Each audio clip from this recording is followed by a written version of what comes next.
네, 7월 둘째 주고 7월에는 요한계시록 본문으로 매일 성경 진행되고 있습니다. 그 본문 따라 묵상하고 계시죠? 오늘은 첫 번째 시간이라 준비된 영상 먼저 함께 보시고 또 이어서 질문과 함께 말씀 나누겠습니다.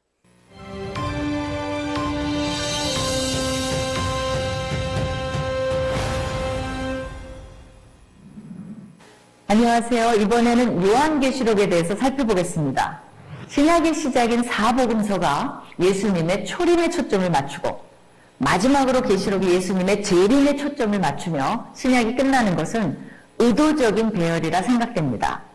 계시록은 단순히 신약의 마지막 책일 뿐만 아니라 신구약의 예언적 성취와 묵시록적 열쇠를 푸는 신구약 전체의 클라이맥스에 해당하는 책입니다. 계시록은 서문에서 이 글이 예수 그리스도의 계시라고 칭하고 있으며 형식면에서는 서신의 양식으로 펼쳐집니다. 발신자는 사도 요한이며 수신자는 소아시아의 7교회라고 밝히고 있으며 은혜와 평강으로 시작해 예수 그리스도의 은혜로 마무리됩니다. 쓰여진 시기에 대해서는 의견이 분분하나 로마의 11번째 황제였던 도미티안 때에 반모섬에 사도 요한이 유배되어 있었다고 한 초대 교부의 기록을 통해서 주후 95년, 96년으로 추측합니다. 반모섬은 에게해에 위치해 있으며 현재 인구 약 3,000명인 조그마한 섬으로서 성 요한 수도원과 요한이 계시록을 썼다는 동굴과 요한이 사용했다는 세례터도 있어 기독교인들이 많이 찾는 관광지입니다. 요한계시록은 책 전체가 현재 하나님이 계시는 하늘과 우리 인간이 사는 땅의 구분이 사라질 것을 말하고 있다는 면에서 믿지 않는 자들에게는 다가올 심판에 대해 경고를 주고 믿는 자들에게는 거룩한 삶을 살 것을 격려하면서 예수님의 재림은 백성들과 영원히 함께하기 위함이라는 메시지를 담고 있습니다. 계시록은 상징적 묵시록적 표현들이 많이 나온다는 특징이 있습니다. 숫자들도 상징적으로 풀이됩니다. 4는 땅의 수, 7과 10은 온전한 수, 12는 하나님의 백성의 수로 사용되고 있습니다. 12,000은 11을 10의 3제곱한 수로 상징적인 의미를 담고 있습니다. 현대를 사는 우리들에게는 익숙하지 않은 상징적 표현들이 많아서 해석하는 데 어려움이 있으며 특히 구약을 바탕으로 이야기하기 때문에 구약에 대한 이해가 부족하다면 더욱 어려움을 겪게 됩니다. 이분법적인 묵시록적 관점이 가득한 것 또한 또 하나의 특징입니다. 하나님께 속한 자와 용과 짐승에 속한 자, 이 두 종류만 존재합니다. 땅에 거하는 자와 하늘에 거하는 자가 대조를 이루기도 합니다. 음녀 바벨론이냐 어린 양의 신부 새 예루살렘이냐에 대한 선택이 있습니다. 이러한 이분법적인 논리로 둘 중에 하나를 선택하는 것 외에는 다른 것이 존재하지 않습니다. 계시록은 당시 그리스도인들이 당해야 했던 고난과 순교라는 역사적 상황에서 예수님께서 죽음으로 악을 이기신 것을 강조하며 모든 믿는 사람들이 고난과 순교 가운데서도 예수님의 참 제자로 살아갈 것을 당부하고 있습니다. 짐승을 따르는 자들의 비참한 최후와 어린 양 예수를 따르는 자들이 궁극적으로 승리하는 모습을 대비시켜서 그리스도인들이 고난 중에 어떤 선택을 해야 하는지 분명하게 가르치고 있습니다. 계시록의 목적지는 가장 끝부분에 나오는 새 예루살렘입니다. 7교회를 향해 이기는 자들이 되어 새 예루살렘에 들어올 것을 초청하고 있습니다. 그곳은 더 이상 하늘과 땅의 구분이 없는 곳입니다. 용과 그의 무리들 그리고 그들을 쫓던 모든 이들을 온전히 다 멸망으로 들어가게 한 후에 이 세상은 하나님께서 그의 백성들과 함께하는 곳으로 변합니다. 새 예루살렘은 하나님이 계신다는 의미에서 성전으로 묘사되며 회복된 에덴으로도 묘사되어 있습니다. 그분의 얼굴을 보며 영원히 거할 수 있는 그곳을 향한 초대가 바로 계시록의 핵심 메시지입니다. 미래를 말하고 있지만 오히려 그러한 미래를 염두에 두고 현재를 어떻게 살아야 하는가를 가르쳐주는 매우 현재 중심적인 책이라 할 수 있습니다. 이것은 신약의 종말론 전반에 걸쳐 나타나고 있는 공통적 특징이기도 합니다. 계시록은 종말에 대한 올바른 이해를 통해서 예수를 믿는 모든 자들이 그분의 참 제자답게 살아가도록 우리를 초대하고 있습니다.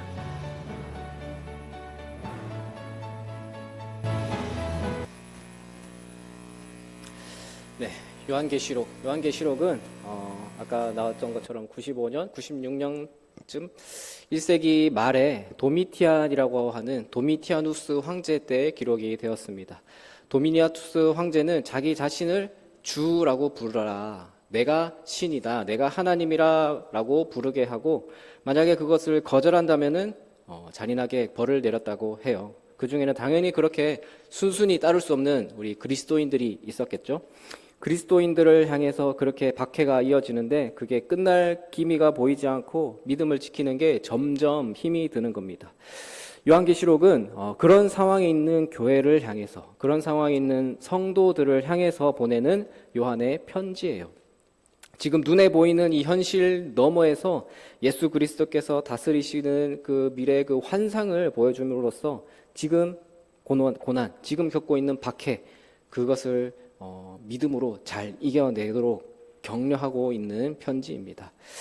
네, 오늘 이렇게 하고 다음 주는 헌신 예배고 그 다음 주는 이제 우 목사님이 잘 정리해 주실 거니까 제가 간략하게 오늘 질문과 함께 얼른 살펴보겠습니다. 먼저 오늘 7장이죠. 앞에부터 쭉 뛰어넘었는데 7장인데 앞에 1장에서 3장까지는 우리가 설교에서 많이 들었을 거예요. 교회에 대해서 이야기 나오잖아요. 7교회, 에서보두, 사빌라 7교회에 대한 그 편지의 내용이 나오고, 그 다음에 또 4장, 5장에서는 하늘 보호자에 앉으신 하나님과 어린 양이신 예수님에 대한 그런 표현이 나오거든요. 또 6장부터 7장, 또 이어서 22장까지는 그 어린 양이 7 도장, 인이라고 나오는데 그 도장을 하나씩 뗄 때마다 또 심판이 어떻게 일어나는지 그 내용이 이어지고 있습니다. 자, 오늘은 그 심판 과정 중에 믿는 백성들을 어떻게 하시냐면은 믿는 백성들을 이렇게 보호하신다라는 그 내용이 오늘 본문의 표현이었어요. 자, 그럼 질문 1번을 보시면요. 천사가 하나님의 종들에게 인칠 때까지 재앙이 멈춥니다. 땅에 네 모퉁이에 서 있는 네 천사가 한 일은 무엇입니까? 우리 1절 말씀 우리 다시 한번 같이 읽어보겠습니다. 이 일 후에 내가 네 천사가 땅 네 모퉁이에 선 것을 보니 땅의 사방의 바람을 붙잡아 바람으로 하여금 땅에나 바다에나 각종 나무에 불지 못하게 하더라. 자, 바람으로, 그 천사가 뭘 했냐면 바람을 붙잡아 가지고 나무가 바람에 불지 못하도록, 바람이 불지 못하게 막았다라는 이야기예요.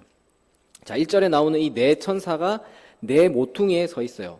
네 천사가 네 모퉁이에, 그러니까 땅의 사방에 서 있다는 것은요, 빈틈이 없이 딱 빠진 곳이 없다라는 의미예요. 땅의 네 모퉁이는 그 당시의 세계관에 의하면은 온 세상이다라는 의미가 있어요. 그래서 또 여기 바람은 단순히 그냥 바람이 부는 자연 현상이 아니라 지금 다가올 재앙, 파괴, 심판의 시작을 상징하거든요. 그러니까 하나님은 이 바람이 불지 못하도록, 지금 심판이 시작되지 않도록 멈추셨다라는 거예요. 왜냐하면은 아직 인을 쳐야 될 사람들이 남아있기 때문이에요. 자, 인을 친다는 거는 도장을 찍는다는 거잖아요. 왜 도장을 찍냐면 믿는 자들을 보호한다는, 너희는 내가 보호할 거다, 딱 도장을 찍는 거예요. 자, 그런데 그렇게 심판하기 이전에 하나님은 그 심판 전에 하나님의 백성들에게 인을 치는 작업을 먼저 하시겠다라는 거예요. 이게 무슨 메시지가 있냐면요. 하나님은 재앙을 일으키시기 전에, 심판하시기 전에 자기 백성을 기억하시고 먼저 보호하신다라는 그 메시지가 담겨 있습니다. 자, 이어서 2번입니다. 다른 천사가 나타나 무엇을 하려 합니까? 네 천사가 네 모퉁이에서 바람을 막았죠. 그리고 또 다른 천사가 나와서 이제 뭘 하려고 하냐면 3절입니다. 3절 함께 읽겠습니다. 이르되 우리가 우리 하나님의 종들의 이마에 인치기까지 땅이나 바다나 나무들을 해하지 말라 하더라. 자, 다른 천사가 나타나서 뭘 하냐면 하나님의 종들의 이마에 인을 친다. 인을 치려고 한다라는 거죠. 자, 1절에 그 네 천사에 이어서 다른 천사가 또 나와요. 이제 새로 등장하는 이 천사는 네 천사에게 하나님의 종들의 이마에 인 칠 때까지 바람이 불지 못하게 하라라고 하죠. 인 친다는 것은 아까 얘기했지만 하나님의 보호, 하나님의 소유다라는 것을 뜻하는 표현입니다. 이 표현도 나중에 14장에 가면요. 14장 1절에 보면은 어린 양의 이름과 아버지의 이름이라는 그 표현이 나오거든요. 그 표현에 의해서 이마에 그 도장을 새긴다라는 그 내용과 연관이 되는 겁니다. 그래서 이 도장을 받은 사람들은 심판에서 보호를 받는다라는 거죠. 그러니까 하나님이 천사들을 시켜가지고 바람도 멈추게 하고 심판의 바람도 멈추게 하고 또 먼저 구분하셔가지고 보호하시기 위해서 도장을 딱 찍는다라는 겁니다. 자, 그래서 그 심판으로부터 보호받는 그 백성의 수가 얼마나 되는지 또 들어보니까 4절입니다. 4절에서 뭐라고 하냐면 내가 인침을 받은 자의 수를 들으니 이스라엘 자손의 각 지파 중에서 인침을 받은 자들이 14만 4천이니. 자, 이 14만 4천이라는 숫자는 이따가 얘기할 거고요. 자, 14만 4천 명이라는 숫자는요. 아까 영상에서 나왔지만 하나님의 백성을 의미하고 또 하나님의 지파, 그러니까 12지파 곱하기 하나님의 백성을 의미하는 12 숫자 곱하기 완전수 10의 세제곱해서 충만하다라는 그 숫자, 그렇게 해서 나온 상징적인 수예요. 그러니까 완전한 하나님의 백성들, 그 완전한 하나님의 백성들을 의미합니다.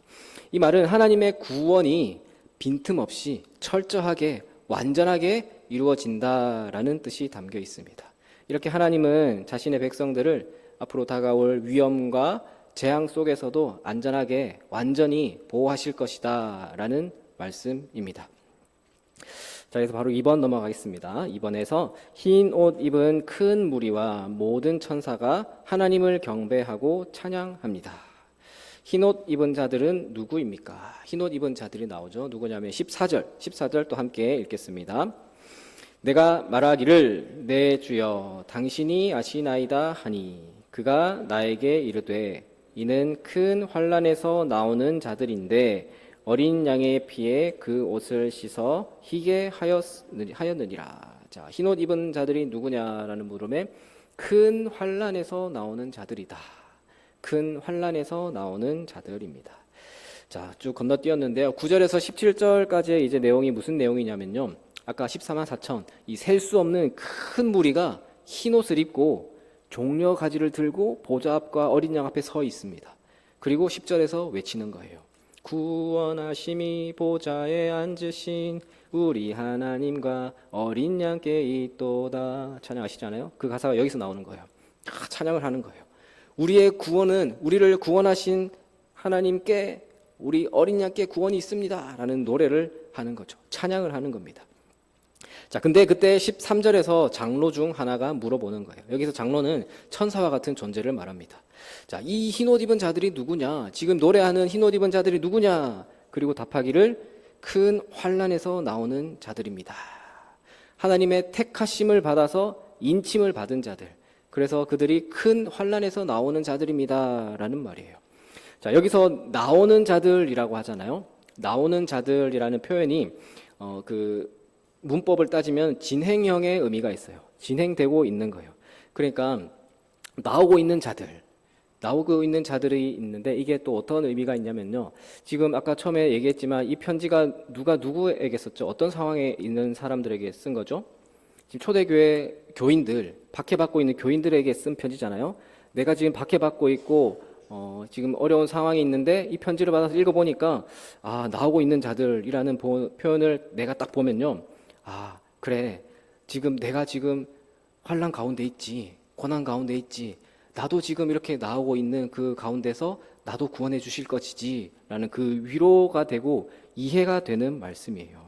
그래서 초대교회 교인들이 이 편지를 딱 받아보고는 지금도 계속해서 환난과 고난을 지나고 있는 자기들이 봤을 때는 그래. 우리가 계속 환난 가운데 있지. 그렇지만 하나님이 이렇게 지켜주실 거구나. 라는 그 내용을 이해를 할 수 있었을 거예요. 마찬가지로 오늘 우리도 생각해 보면요. 지금 환난이 계속 우리에게도 진행되고 있어요. 우리에게도 고난이 있습니다. 그러나 그 고난 가운데 하나님을 우리가 찬양할 때 하나님이 꽉 도장을 찍어주시고 지켜주신다라는 의미가 있는 말씀이에요. 어떻게요? 이어서 나오는 어린 양의 피에 그 옷을 씻어 희게 하였느니라 라고 하죠. 자, 흰 옷을 입고 있는데 흰 옷을 어떻게 빨았냐? 어떻게 씻었냐? 어린 양의 피로 씻었대요. 빨간 피에 씻었는데 어떻게 희게 됩니까? 그러니까 십자가의 보혈을 의미하는 거겠죠. 십자가의 보혈로서 그 죄의 그 까만 죄를 희게 하였다. 그런 의미가 담겨 있는 거예요. 어린 양이신 예수 그리스도, 그 어린 양의 피에 예수 그리스도의 십자가 보혈로 우리의 죄가 희게 씻어졌다. 그리고 우리가 환난에서 나오게 될 거다라는 그 메시지가 오늘 우리에게까지 주어진 것입니다. 또 2번입니다. 보좌에 앉으신 이가 그들 위에 장막을 치면 그들은 어떤 혜택을 입습니까? 15, 16절인데요. 제가 읽어볼게요. 그러므로 그들이 하나님의 보좌 앞에 있고 또 그의 성전에서 밤낮 하나님을 섬김에 보좌에 앉으신 이가 그들 위에 장막을 치시리니 그들이 다시는 줄이지도 아니하며 목마르지도 아니하고 해나 아무 뜨거운 기운에 상하지도 아니하리니. 자, 보좌에 앉으신 이가 장막을 쳐요. 그러면 어떻게 되냐면 다시는 줄이지도 않고 목마르지도 않고 해나 뜨거운 태양, 해나 아무 뜨거운 기운에 상하지도 아니할 것이다. 이 15, 16절 말씀해 보면 하나님의 장막이 백성 위에 덮이죠. 장막은 하나님의 임재를 상징하는 겁니다. 그리고 동시에 피난처예요. 그곳에서는 더 이상 육체의 고통도 없을 거고 굶주림도 목마름도 뜨거운 태양도 우리를 고통스럽게 하지를 않아요. 이 말은 단순히 우리가 그곳에 들어가서 우리가 천국에 가면 정말 기후가 좋은 그런 살기 좋은 곳이야가 아니겠죠. 모든 고통과 환난에서 완전히 벗어난 완전한 회복과 그 구원의 임재를 받아서 평화, 완전한 평화, 그 샬롬을 의미하는 뜻입니다. 그래서 이 땅에서 병들고 고생하고 애써 살아오고 있는 지금 나에게 그래 그렇게 되면은 내가 이렇게 보호받을 거야 라는 메시지가 바로 담겨 있는 것이죠. 또 3번입니다. 3번. 보좌 가운데 계신 어린 양과 하나님이 그들을 위해 하시는 일은 무엇입니까? 17절 말씀 우리 마지막으로 함께 읽어보겠습니다. 이는 보좌 가운데 계신 어린 양이 그들의 목자가 되사 생명수 샘으로 인도하시고 것입니다. 자, 보좌 가운데 계신 어린 양, 하나님이 무슨 일을 하시냐면은 그들의 목자가 되어 생명수 샘으로 인도하시고 또 눈에서 눈물을 씻어 주신다라고 말씀하고 있습니다. 자, 15절, 16절이요. 하나님의 보호하심을 보여준다면은 17절은 이제는 예수님, 어린 양에 대한 인도하심이 어린 양이 이렇게 인도하실 것이다라는 표현이 담겨 있는 거예요. 보좌 가운데 계신 어린 양, 예수 그리스도께서 목자가 되어 주실 것이다. 우리를 인도하실 것이다라는 말씀입니다. 그렇게 생명수 샘으로 인도하신다는 거죠. 그리고 그 눈에서 지금 흐르고 있는 피눈물을 닦아주신다. 모든 눈물을 씻어주실 것이다 라는 말씀입니다. 우리가 흘린 눈물, 참 아무도 모르게 흘렸던 그 아픔, 중압감, 사명으로 인한 눈물들, 고통 다 하나님은 아시고 닦아주신다라는 위로의 말씀이죠. 복음의 클라이막스와 같은 그런 장면입니다. 여러분들 여기까지 계시록 말씀은요. 요한계시록은 단순히 그냥 먼 종말에 대한 환상의 말씀이 아니에요. 물론 1세기에 당시에 이 편지를 딱 받아본 그 사람들, 그 시점에 있는 사람들은 이 편지를 딱 받아봤을 때는 이게 무슨 말이구나 하고 이해가 됐겠죠. 무슨 말을 하고 싶은 건지 또 어떻게 위로받고 그게 이해가 됐을 거예요. 근데 이제 그게 벌써 95년, 96년 때라니까 지금 우리나라도 10년 전만 해도 20년 전만 해도 요즘 영상 많이 나오잖아요. 우리 한국 말인데도 서울 사투리도 막 달라요. 말도 다르고 또 옛날 얄리얄라시형 아시잖아요. 그런 언어도 다르죠. 근데 또 그 2000년의 세월이 지나면서 문화도 다른 문화권에 있고 언어도 다른 그 책을 우리가 보니까 이 표현이 너무 생소해요. 난해해요. 그래서 우리가 앞에 1장, 2장, 3장은 그래도 교회에 관한 말이기 때문에 그래도 설교도 많이 들어봤는데 그 이후에는 무슨 환상이고 이래서 무서운 건 줄만 알았잖아요. 그래서 설교도 잘 못 들어봤어요. 물론 왜 이제 설교하기 쉽지 않고 그래서 잘 못했는지는 이해가 돼요. 그렇게 아무튼 우리가 참 이 계시록 말씀을 가까이 하지 않게 되잖아요. 잘 조심스럽잖아요. 그렇다 보니까 그 틈을 누가 파고들었냐 가만 보니까 신천지가 파고들었어요. 신천지 아시죠? 혹시 이 자리 신천지 계세요? 웃으시면 다행이고요. 이렇게 모였으면 이만희 나쁜 놈, 이만희 똥구멍 이런 거 시키거든요. 그 청년들이랑 뭐 애들이랑 있으면 막 시켰어요. 그러면 웃기다고 재밌다고 하기도 하는데 에이 무슨 그런 상스러운 말을 하냐고 안 하는 애들도 있거든요. 안 하는 청년들, 안 하는 어른들이 있었어요. 끝까지 안 해요. 나중에 그분들 안 나오시더라고요. 그거 신천지예요. 그런 분들 진짜 계세요. 왜 코로나 훨씬 전에 신천지가 한참 막 그들의 세력이 엄청 득세했잖아요. 지금도 오늘 뉴스인가요? 뉴스 보니까 거기 과천에 자기들 그 건물을 사가지고 용도 변경을 해서 자기들 모임 장소로 쓰겠다고 하니까 과천 시민들이 막 들고 일어나더라고요. 반대한다고. 아무튼 그때 신천지 날리고 하니까 또 지역마다 그 주일에 모임이 있었어요. 모임을 하는데 우리 교회 성도들 중에서 그날 안 나오는 사람들을 잘 체크하라고. 아파서 못 왔어요. 어디 갔어요. 근데 하필 그날 빠지는 분들이 또 있거든요. 아무튼 또 우리 교회 입장에서도 제가 그냥 지나가는 얘기를 한번 들어보세요. 요즘 이 근처에 신천지들 열심히 해요. 바로 옆에 성각공원 있잖아요. 거기서 펴놓고 해요.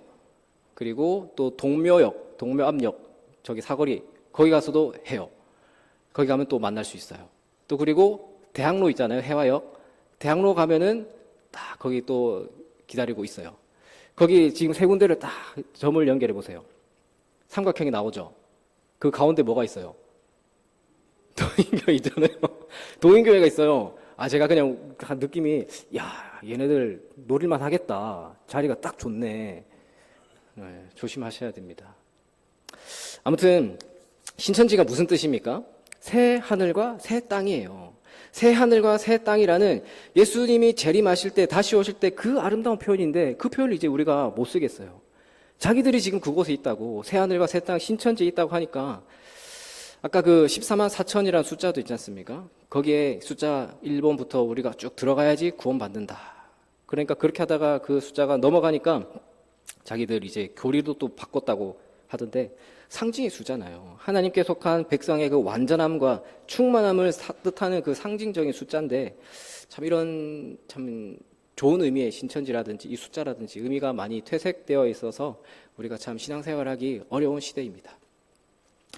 그래서 사랑하는 우리 성도 여러분, 오늘 이 요한계시록 말씀은요 그냥 쉬쉬하고 멀리 해도 될 말씀이 아니라요 오늘을 살아가고 있는 우리에게도 분명한 메시지를 주는 말씀입니다.